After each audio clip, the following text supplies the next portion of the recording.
안녕하십니까. 류바우로 신부입니다. 오늘 우리가 공부할 내용은 16과 요한복음에 있어서 사실은 굉장히 중요한 이 빵의 담화라는 부분의 도입 부분입니다. 우리가 보통 말하고 있는 5,000명을 먹이신 기적이라는 이야기. 이야기를 하기에 앞서서 제가 말씀드리고 싶은 것은 성체성사에 대한 이야기를 조금 말씀을 드리고 싶습니다. 많은 경우에 우리들이 성체성사를 오해하는, 그리고 또 이 종교개혁, 이 루터의 종교개혁 이후에 이 가톨릭에서 이 성사에 대한, 특히 성체성사에 대한 어떤 그 공격, 그리고 성체성사를 강조할 수밖에 없었던 어떤 여러 가지 역사적 배경, 이런 것들이 있긴 합니다만은, 어쨌든 우리들에게 가톨릭 교회에 있어서 성체성사가 가지고 있는 본질적인 정신이 원래 성사가 가지고 있어야 될 정신으로부터 많이 떨어져 있다. 저는 그렇게 생각을 합니다. 그래서 그 부분을 먼저 한번 제가 지적을 해드리고 싶습니다. 성사라는 것이 뭐냐? 이것부터 먼저 우리가 해야 되죠. 성사라는 것 자체가 영적인 겁니다. 영적인 거. 그런데 영적인 거라는 것이 눈에 보이지 않거든요. 하느님이 눈에 안 보이듯이. 영적인 것이 보이지 않기 때문에 보이지 않는 영적인 것을 눈에 보일 수 있도록 보여주는 역할을 하는 것이 성사입니다. 모든 성사가 그렇습니다. 보이지 않는 하나님을 보여주는 역할을 한다. 이 성사입니다. 그래서 성사의 핵심은 원래는 예수님입니다. 예수님. 보이지 않는 하나님을 우리들에게 보여주셨다. 그래서 예수님을 원성사 이렇게 얘기합니다. 원래 성사다. 원천적인 성사. 그런데 그 보이지 않는 하나님을 보여주신 예수님을 우리들에게 보여주는 것이 현재 우리가 하고 있는 성사의 의미입니다. 특히 성체성사의 의미입니다. 핵심은 성체성사는 육을 위한 음식이 아니라는 겁니다. 이걸 우리가 잘 알아야 됩니다. 성체성사는 영의 음식입니다. 그러면 실제적으로 영의 음식이 뭐냐? 예수님의 말씀입니다. 내가 성체를 모신다는 것은 나는 예수님의 말씀에 따라 사는 사람입니다. 라는 것을 보여주는 표시입니다. 그렇기 때문에 성체성사는 엄밀히 말하면 예수님의 말씀을 외적으로 보여주는 겁니다. 나는 예수님의 말씀에 따라 사는 사람입니다. 나는 예수님의 말씀을 듣고 그 말씀을 실행하면서 사는 사람입니다. 라는 것을 외적으로 보여주는 표시가 성체성사입니다. 우리가 좀 이따가 뒷부분에 가서 공부를 하게 되겠습니다만은, 살이라는 것은 뭐냐 그러면 그리스도의 몸, 우리가 이렇게 표현을 하는데, 그리스도의 몸이라는 것은 그러면 무엇을 뜻하고 있느냐? 엄밀히 말하면 그리스도의 몸이라는 것은 치환입니다. 치환. 내가 그리스도의 몸을 먹었기 때문에 내가 그리스도의 한 부분이 됐다는 겁니다. 그리고 반대로 내가 그리스도의 한 부분이 됐다는 것은 그리스도께서 내 안에 사신다는 얘기입니다. 나는 그리스도로 말미암아 사는 사람입니다. 라는 것을 보여주는 것이 그리스도의 몸입니다. 사도 바오로가 여러 곳에서 그런 얘기를 합니다. 나는 내가 사는 것이 아니라 그리스도께서 내 안에 사십니다. 예수님도 요한복음에서 그런 얘기를 굉장히 많이 하시죠. 아버지께서 내 안에 살고 있듯이 너희들도 나로 말미암아 살 것이다. 나중에 공부하겠습니다만 8장에 내 말이 네 마음속에 담겨져 있다면 너는 내 제자이다. 핵심은 예수님의 말씀을 내가 담고 산다는 겁니다. 그 말씀이 내 속에 있기 때문에 내가 예수님의 한 부분이 되는 겁니다. 내가 예수님의 한 부분이 된다는 것은 예수님께서 내 안에 계시다라는 것과 똑같은 말입니다. 나는 그런 사람이다. 내가 믿음을 가진 사람이다. 나는 예수님의 말씀으로 말미암아 사는 사람이다. 나는 예수님의 가르침에 따라 예수님의 가치관에 따라 사는 사람이다. 라는 것을 외적으로 보여주는 것이 성체성사입니다. 말씀이 없으면 성체는 마술이 됩니다. 진짜 잘 알아야 됩니다. 말씀이 없는 성체는 어떻게? 기적을 추구하는 것밖에 안 됩니다. 말씀이 들어있을 때 성체가 살아있습니다. 그래서 간단하게 말하면 성체가 말씀입니다. 내가 말씀을, 예수님의 말씀을 알아들 때 성체가 성체로서의 역할을 하는 겁니다. 전에도 제가 한번 말씀을 드렸듯이 이 세상에 있는 것 중에 자체로 거룩한 것은 아무것도 없습니다. 예루살렘에 가서 나는 예수님을 아는 사람이니까 예루살렘은 성지입니다. 예수님께서 돌아가셨던 곳에 가서 내가 묵상을 하고 예수님의 죽음을 기억하고 내한테는 예루살렘이 굉장히 중요한 곳입니다. 그런데 예수님을 모르는 사람 누군가가 예루살렘에 구경을 갔다. 그 사람 눈에 예루살렘은 뭐겠습니까? 황금 돈밖에 안 보일 겁니다. 그런 차이라는 겁니다. 그 자체로 세상에 거룩한 것은 한 군데도 없습니다. 내가 그것에 어떤 의미를 부여하느냐에 따라서 그 가치가 달라지는 겁니다. 예수님을 아는 나에게 예루살렘은 정말로 중요한 곳입니다. 예수님께서 살아계시다는 것을 내가 그곳에서 경험할 수 있습니다. 예수님을 모르는 사람들에게 예루살렘은 그냥 옛날 도시에 지나지 않습니다. 성체성사도 마찬가지입니다. 내가 예수님의 말씀을 정말로 알고 예수님의 말씀에 따라 사는 사람이라면 그 성체는 나에게 내가 어떤 신분을 가진 사람인지를 알려줄 겁니다. 그런데 예수님을 전혀 모르는 사람에게 성체는 먹어도 배도 안 부른 조그만 빵에 지나지 않습니다. 그거를 잘 알아야 됩니다. 성사가 가지고 있는 궁극적인 의미, 보이지 않는 것을 보여주는, 특히 성체성사는 나는 하느님의 힘으로, 예수님의 힘으로 사는 사람이라는 것을 보여주는 표징의 역할을 하는 겁니다. 그거를 이해하지 못하면 성체는 내한테 마술에 지나지 않게 됩니다. 그렇기 때문에 예수님의 말씀을 깊이 이해하고 그 말씀을 실행하는 사람에게는 성체는 정말로 중요한 영적 양식입니다. 예수님 모르는 사람에게 그거는 아무 의미 없는 음식입니다. 그 차이점을 잘 알아야 됩니다. 그렇기 때문에 성체성사의 제대로 된 의미를 알고 싶으면 나는 예수님의 말씀을 더 깊이 듣고 그 말씀을 실행하는 사람이 되어야 됩니다. 성체조배 하잖아요. 성체조배 하시는 분들이 뭐를 조배하실런지 저는 참 궁금한데 정말로 제대로 된 성체조배를 하기를 원한다면 우리는 렉시오 디비나를 해야 됩니다. 성체 앞에서 예수님의 말씀을 묵상해야 됩니다. 그리고 그 예수님께서 나에게 어떻게 살라고 가르쳐 주셨는지를 생각하고 그거를 내가 실천할 줄 아는 사람이 되어야 됩니다.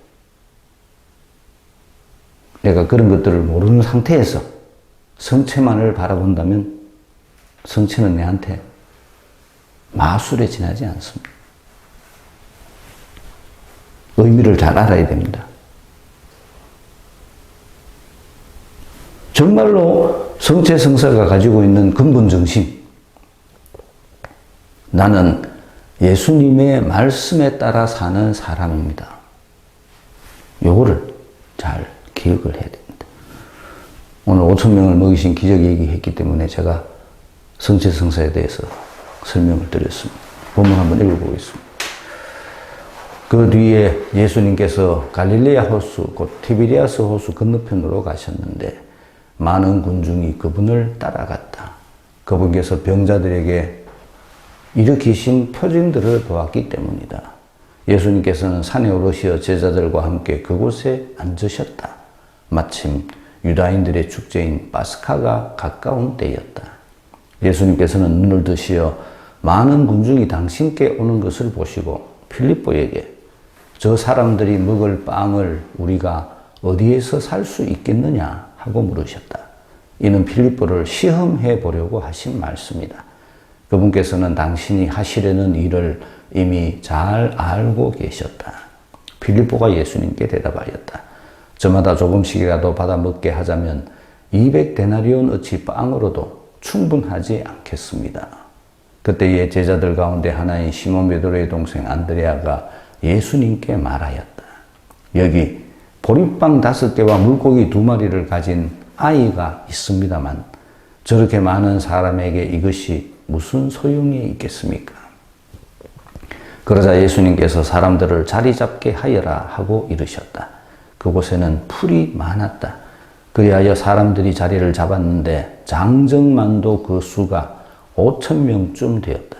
예수님께서는 빵을 손에 들고 감사를 드리신 다음 자리를 잡은 이들에게 나누어 주셨다. 물고기도 그렇게 하시어 사람들이 원하는 대로 주셨다. 그들이 배불리 먹은 다음에 예수님께서는 제자들에게 버려지는 것이 없도록 남은 조각을 모아라 하고 말씀하셨다. 그래서 그들이 모았더니 사람들이 보리빵 5개를 먹고 남긴 조각으로 12강주리가 가득 찼다. 사람들은 예수님께서 일으키신 표징을 보고 이분은 정말 세상에 오시기로 되어 있는 그 예언자시다 하고 말하였다. 예수님께서는 그들이 와서 당신을 억지로 모셔다가 임금으로 삼으려 한다는 것을 아시고 혼자서 다시 산으로 물러가셨다. 5,000명을 먹이신 기적의 핵심은 5,000명을 먹였다는 데 있는 게 아닙니다. 파스카 신비를 설명해 줍니다. 육의 단계, 영의 단계. 파스카 신비를 설명해 준다는 것을 상징적으로 드러내는 문장이 있는데 그게 뭔가 하면 파스카 축제가 가까운 때였다. 그리고 밑에 나오는 억지로 모셔다가 임금으로 삼으려 한다. 세상의 눈, 영의 눈. 요거를 설명해 주는 겁니다. 5,000명을 먹이신 음식은 영의 음식입니다. 영의 음식, 누구? 예수님 말씀. 요거를 얘기하려고 하는 겁니다. 육신이 배부른 것은 중요한 게 아닙니다. 사람들은 5,000명을 먹였다. 와, 기적이 일어났다. 그거를 얘기하려고 하는 게 아닙니다. 그 상태에서 시작은 인간의 육신의 음식으로 시작하지만 하시고 싶은 말씀은 당신 자신이 영의 음식이라는 겁니다. 영을 추구하는 사람, 보이지 않는 하느님의 가치를 추구하는 사람, 그들은 예수님의 말씀으로 살아가게 될 것이다. 그 얘기를 하려고 하는 겁니다. 전환이 일어납니다. 전환. 대전환이 뭔가 하면 예수님께서 필립보에게 하신 말씀입니다. 어디에서 살 수 있겠느냐? 누구 책임? 너희들. 다른 이 5,000명을 먹이신 기적은 공간복음에도 다 나오는데 다른 공간복음에 보면 그런 얘기들이 분명히 아주 여기보다 더 구체적으로 나옵니다.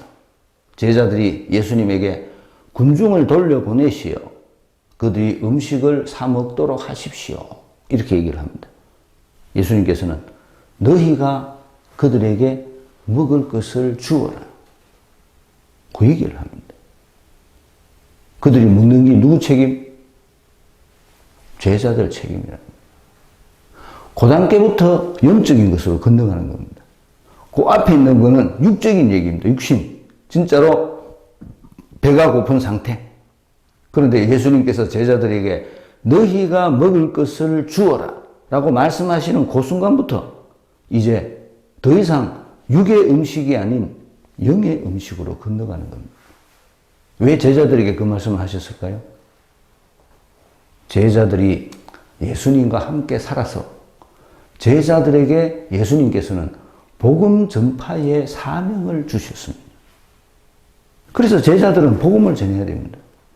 제자들이 전하는 복음이 바로 세상 사람들의 영적 음식이라는 겁니다. 그래서 예수님께서는 항상 제자들에게 그 일을 하도록 말씀하시는 겁니다. 중요한 것이 있습니다.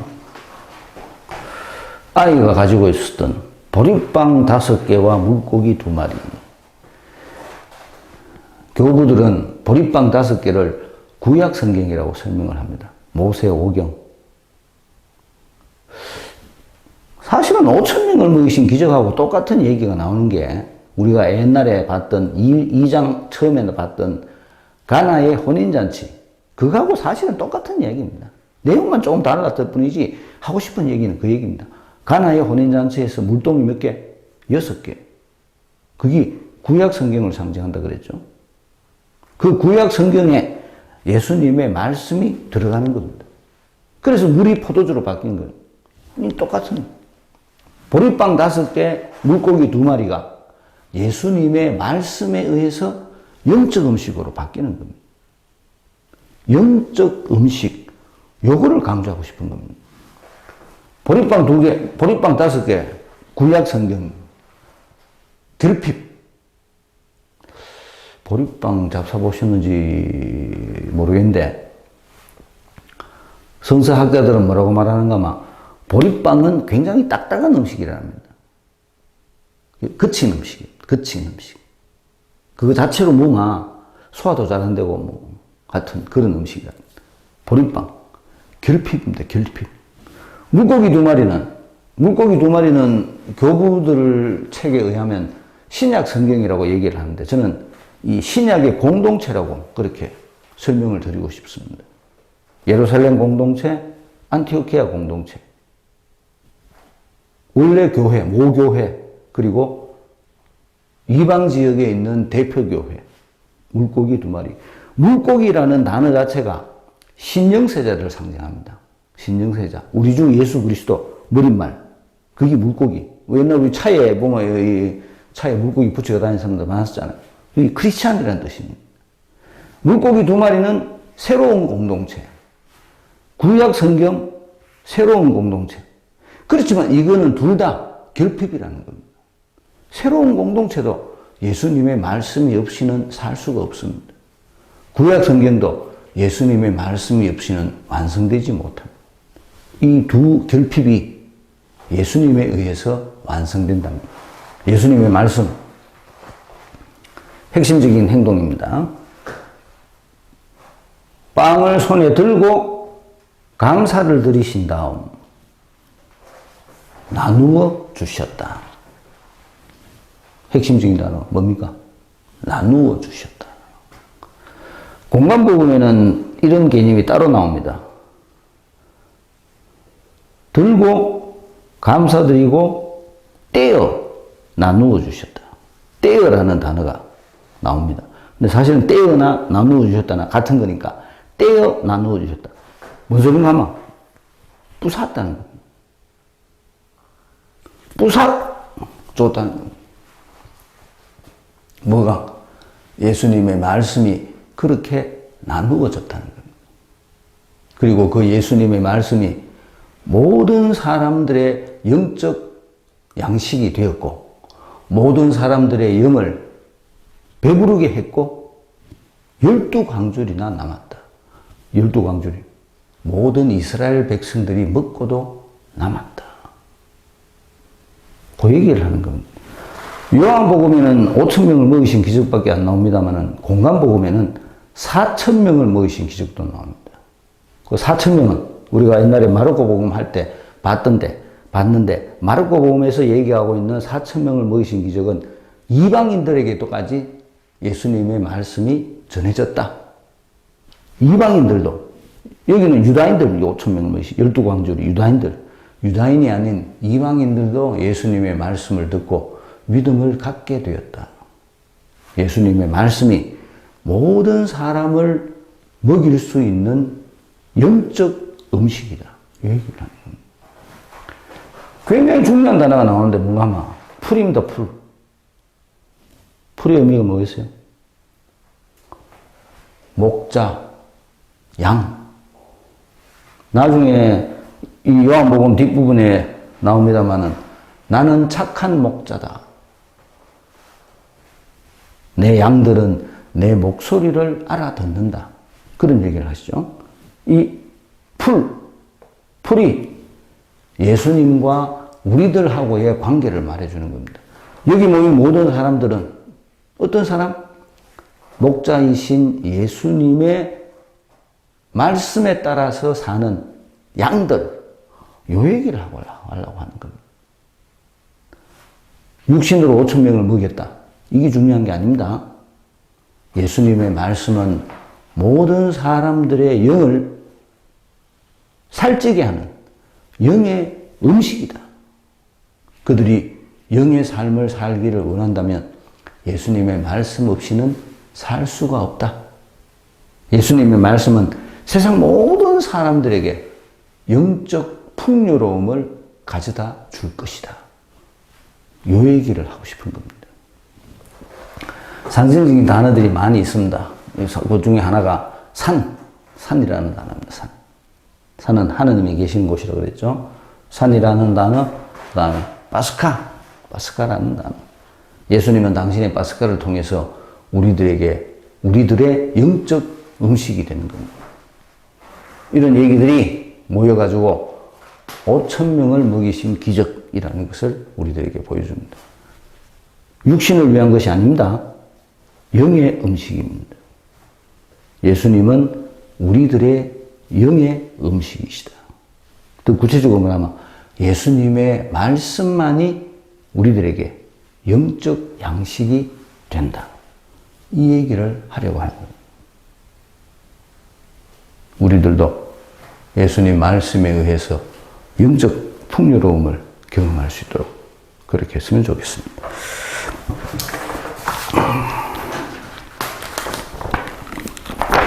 문제풀이 해보겠습니다. 16과 5,000명을 먹이시다. 6장 1절에서 15절. 장소. 군중이 따라간 이유, 표징, 산에 오르시어. 산의 의미, 시간. 파스카가 가까웠다. 빵을 어디서? 예수님의 주도권, 당신이 하실 일, 그들을 먹이는 일, 목자. 200데나리온 보리빵 5개와 물고기 2마리 자리 잡게 하여라. 5,000명 감사 나누어 주셨다. 남은 조각을 모아라. 12광주리. 그 예언자다. 억지로 임금으로 산으로 물러가셨다. 문제는 군중은 예수님을 영적인 눈으로 보지 않았다는 겁니다. 세상의 임금으로 봤다는 겁니다. 우리들도 그럴 수 있습니다. 내가 예수님에게서 진정으로 원하는 것이 뭐냐? 영적 가치냐? 세상적 이익이냐? 이 얘기를 하려고 하는 겁니다. 1번, 많은 군중이 예수님을 따라간 이유가 무엇이라고 성경은 말합니까? 표징을 보았다는 거죠. 표징. 병자를 낫게 하는 이 표징에 대한 것도 의미도 마찬가지입니다. 표징을 세상적인 눈으로 보느냐, 영적인 눈으로 보느냐. 세상적인 눈으로만 본다면 그 표징은 사실은 눈에 보이는 그것뿐입니다. 아무 의미가 없습니다. 영적인 의미, 복음이 전해졌다. 복음을 받아들였다. 이런 눈으로 볼 수 있어야 돼요. 예수님께서 산에 오르셨다는 것을 강조하는 이유는 무엇입니까? 예수님이 하느님이시다. 이 얘기를 하려고 하는 거죠. 3번, 시간을 강조합니다. 이유를 말해 봅시다. 시간. 파스카가 가까운 때였다. 이제 파스카 신비가 다와 간다는 겁니다. 아직은 신비가 완성되지 않았죠. 이제 신비가 완성되고 나면 이런 일들이 일어난다는 거죠.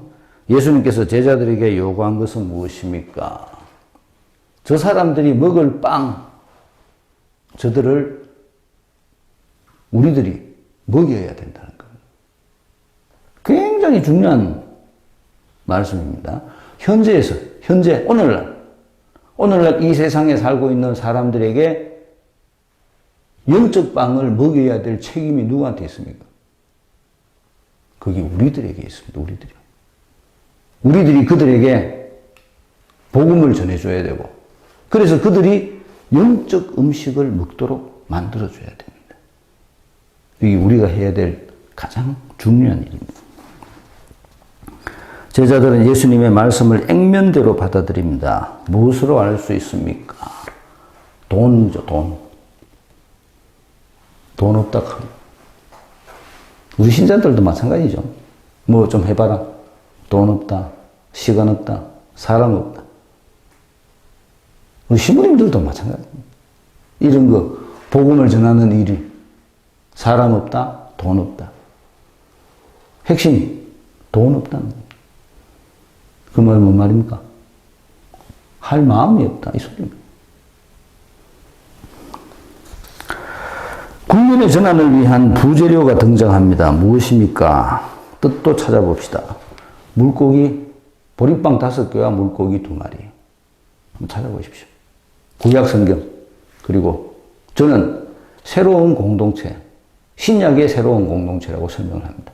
그렇지만 그 신약의 새로운 공동체도 예수님의 말씀 없이는 완성될 수가 없습니다. 7번 그곳에 있었던 사람의 숫자는 무엇을 뜻합니까? 많은 사람이라는 뜻입니다. 많은 사람. 온 세상 사람인 뜻이죠. 8번 예수님께서 보여주신 행동을 적고 그 뜻도 생각해 봅시다. 행동. 손에 들고 감사를 드리신 다음 나누어 주셨다. 핵심은 나누어 주셨다. 나눔. 예수님 가치, 최고의 가치, 나눔. 나누면 모든 사람이 먹고도 남습니다. 안 나누면 혼자도 못 먹습니다. 저는 본당에 제가 있으면서 가끔씩 음식할 일이 있잖아요. 저는 가능하면 적게 하라고 얘기합니다. 적게. 안 남도록. 적게 해서 나누어 먹으면 된다. 근데 우리 본당 신자들은 뭐든지 남아야 된다. 낭비. 이 세상에서 음식을 못 먹는 사람들의 숫자가 20%가량 됩니다. 우리는 그 사람들하고도 나누어야 됩니다. 차라리 적게 하고 그 돈을 그 사람들에게 주면 너무 이상적입니까? 내 먹을 것만 생각하지 말고 하느님의 사랑을 전해줄. 그게 나눔입니다. 예수님 정신입니다. 그런데 우리는 나만 생각합니다. 잔치집에 가면 음식이 남아야 된다. 우리 생각입니다. 쓰레기통에 들어갑니다. 온 세상 사람들하고 나누는 것이 예수님의 가르침입니다. 9번 그들이 먹고 남은 빵의 양은 얼마였으면 무슨 뜻입니까? 12광주리. 온 이스라엘이 먹고도 남는다 이 소리입니다. 아까 말씀드렸듯이 공간복음에는 이방인까지도 먹고 남습니다. 10번 군중의 시선은 여전히 세상 중심입니다. 무엇으로 알 수 있나요? 억지로라도 예수님을 임금으로 삼으려고 했다. 세상의 임금입니다. 세상의 임금. 간단하게 요약하면 이렇습니다. 예수님은 영의 음식이시다. 내 영이 살기 위해서는 예수님의 말씀이 꼭 필요하다. 예수님께서는 5,000명을 먹이신 기적을 통해서 그걸 우리들에게 보여주셨다. 그렇지만 영의 세계를 이해하지 못하는 세상 사람들은 여전히 육의 눈으로 지 육신의 음식만을 생각하고 있다. 요걸 얘기해 주는 거예요. 예수님의 말씀을 통해서 우리들이 영적 풍요로움을 경험할 수 있도록 그렇게 했으면 좋겠습니다. 맞죠? 있습니다. 한 얘기해 주십시오.